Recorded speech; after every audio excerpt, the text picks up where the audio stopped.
Welcome to the first chapter of our series on how to meditate. To gain the benefits of meditation, it is crucial to understand how to do it properly. In this chapter, we will be discussing various techniques and methods for effective meditation. In our previous discussions on what meditation is, we have established that it is a state of mind where there are no thoughts. Therefore, the question of how to meditate is essentially asking how to keep the mind unoccupied and free from thoughts.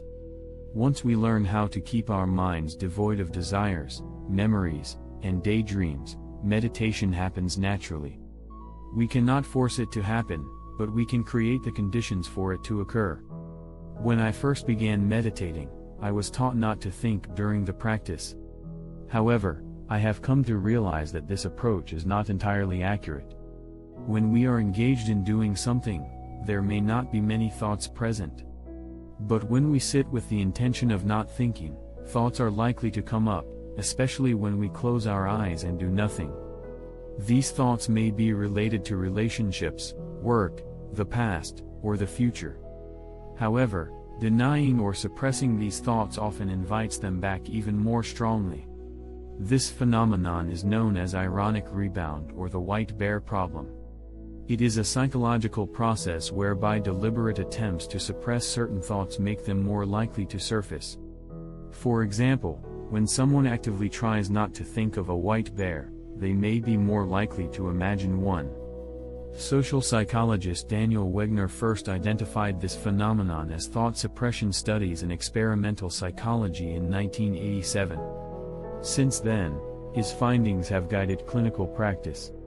According to these findings, individuals may try to suppress certain thoughts or feelings, such as dieters trying to avoid thoughts of junk food, stressed individuals trying to avoid thoughts of their stressors, or people trying to forget past miseries. However, such attempts to suppress thoughts can often fail and produce the opposite effect. The more we try to suppress certain thoughts, the more they rebound, becoming stronger and more persistent. This is why attempting to forget past miseries can make life even more miserable, and attempting to forget someone can lead to them haunting us even more. Thus, attempting to suppress thoughts can often produce the opposite effect and make them rebound more strongly. Long ago, the psychologist Carl Jung said, "What you resist not only persists, but will grow in size." Suppressing thoughts is not an effective way to get rid of them. Instead, persuasion is required to convince the mind to let go of those thoughts. When we fight against our thoughts, it only shows our fear and makes the thoughts even stronger. It's like our left hand fighting with our right hand. No hand will win, and we'll only waste our energy in the process, causing more disturbance.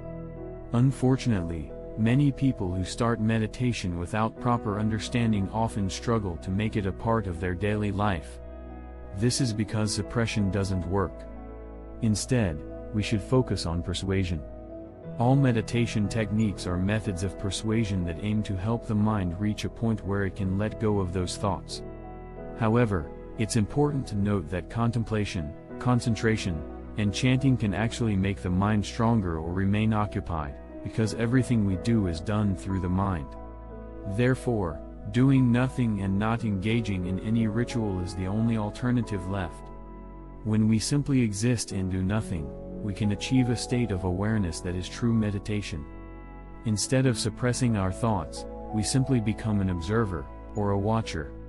This is the essence of meditation, the miracle of watching. As our ability to see increases, our thinking decreases. By simply observing our mind, we become more aware of it, and slowly but surely, our mind starts to melt and dissolve. Therefore, the goal of meditation is not to stop thinking altogether, but rather to observe and acknowledge our thoughts without becoming attached to them. By simply observing our thoughts and allowing them to pass without judgment, we can begin to cultivate a sense of inner peace and stillness.